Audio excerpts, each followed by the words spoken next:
Beda perlakuan Arteria Dahlan dan Edi Mulyadi.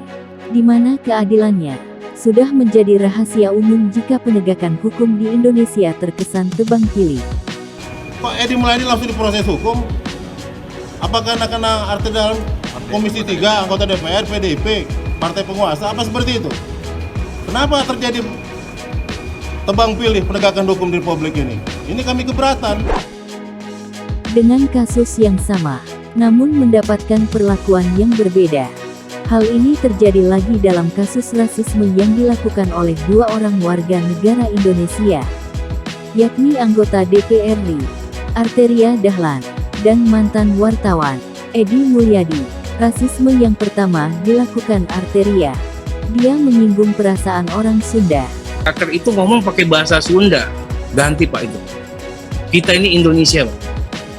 Jadi orang takut kalau ngomong pakai bahasa Sunda, ntar orang takut Pak ngomong apa dan sebagainya itu.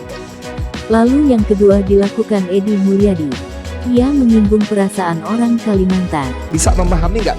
Ini ada sebuah tempat elit, punya sendiri, yang harganya mahal, punya gedung sendiri, lalu dijual, pindah ke tempat jin buang anak. Kalau pasarnya kuntilanak, genderuwo, ngapain gua bangun di sana? Nah, dari kedua kasus ini, hanya Edi Mulyadi yang jadi tersangka dan ditahan polisi. Sedangkan, Arteria masih sibuk warawiri dan keluyuran alias masih bebas. Padahal, keduanya disangkakan dengan hal yang sama, yakni sama-sama menyinggung SARA dan rasis. Arteria cukup dengan meminta maaf. Perkara selesai. Sedangkan Edi Mulyadi walaupun meminta maaf, perkara dilanjutkan. Inilah potret hukum di negeri ini. Arteria dengan posisi wakil rakyat, tidak ditahan.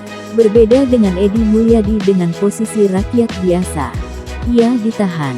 Meskipun ada istilah hak imunitas untuk wakil rakyat, namun kasus rasisme tentu berbeda. Tidak ada hak imunitas untuk kasus rasisme. Akan menjadi presiden buruk jika Arteria diperlakukan istimewa. Tentu yang kita takutkan adalah wakil rakyat, pejabat, dan para pesohor negeri bisa saja dengan mudah melakukan perbuatan rasisme. Jadi, di mana letak keadilannya?